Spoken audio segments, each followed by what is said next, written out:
Bapak, Ibu, dan saudara sekalian, renungan hari ini akan diambil dari Ulangan pasal 6 ayat 4-6. Demikian firman Tuhan. Dengarlah hai orang Israel, Tuhan itu Allah kita, Tuhan itu Esa. Kasihilah Tuhan Allahmu dengan segenap hatimu dan dengan segenap jiwamu dan dengan segenap kekuatanmu. Apa yang kuperintahkan kepadamu pada hari ini, haruslah engkau perhatikan. Haruslah engkau mengajarkannya berulang-ulang kepada anak-anakmu dan membicarakannya apabila engkau duduk di rumahmu, apabila engkau sedang dalam perjalanan, apabila engkau berbaring, dan apabila engkau bangun. Haruslah juga engkau mengikatkannya sebagai tanda pada tanganmu, dan haruslah itu menjadi lambang di dahimu, dan haruslah engkau menuliskannya pada tiang pintu rumahmu dan pada pintu gerbangmu. Saudara-saudara sekalian, sebelum pandemi, semoga sekarang tidak lagi, banyak orang Kristen berpikir bahwa jika mereka sudah membawa anak-anak mereka setiap minggu ke gereja, berarti mereka sudah melakukan tanggung jawab mereka sebagai orang Kristen yang baik. Padahal anak-anak itu di gereja hanya 1 atau 2 jam seminggu saja.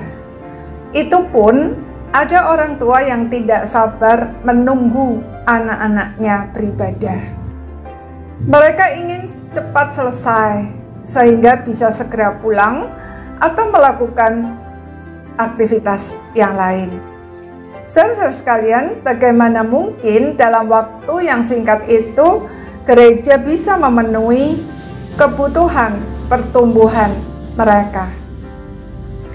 Di sisi lain, dunia ini memiliki banyak waktu dan kesempatan untuk mempengaruhi mereka, terlebih pada era digital ini.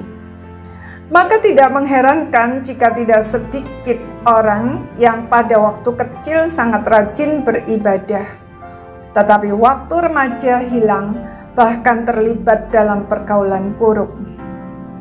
Saudara-saudara sekalian, Alkitab meletakkan tanggung jawab pendidikan iman anak-anak yang utama bukan pada gereja atau pada zaman perjanjian lama bait Allah, tetapi pada orang tua.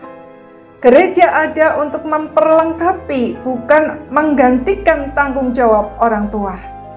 Orang tua diperintahkan untuk mengajarkan firman Tuhan kepada anak-anak mereka berulang-ulang dan membicarakannya pada waktu duduk di rumah, waktu dalam perjalanan, waktu berbaring dan bangun. Artinya, setiap waktu dalam seluruh aspek hidup dipakai untuk mengajarkan firman Tuhan.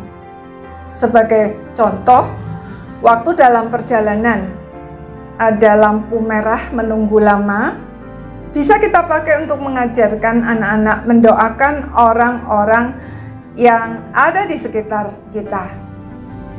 Kita bisa mengajarkan taat kepada peraturan lalu lintas demi keselamatan bersama agar bisa menjadi kesaksian yang baik dan lain sebagainya.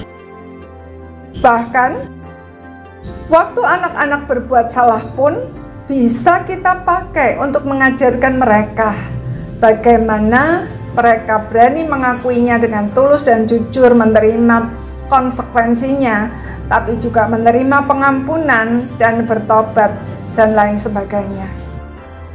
Dengan demikian, firman Tuhan bukan hanya mereka hafal, melainkan menjadi prinsip hidup yang mereka lakukan. Saudara-saudara sekalian, perintah untuk mengikatkannya sebagai tanda pada tangan dan menjadi lambang di dahi, serta menuliskannya pada tiang pintu rumah dan pada pintu gerbang, bukan dimaksudkan untuk dilakukan secara harfiah, melainkan simbol bahwa Tuhan menguasai pikiran, perbuatan, dan seluruh aspek hidup kita. Saudara-saudara sekalian, saya percaya semua orang pasti rindu agar anak-anaknya menjadi orang yang takut akan Tuhan, yang hidupnya berhasil dan menjadi berkat bagi banyak orang. Karena itu marilah kita lakukan tanggung jawab kita dengan baik, semaksimal mungkin.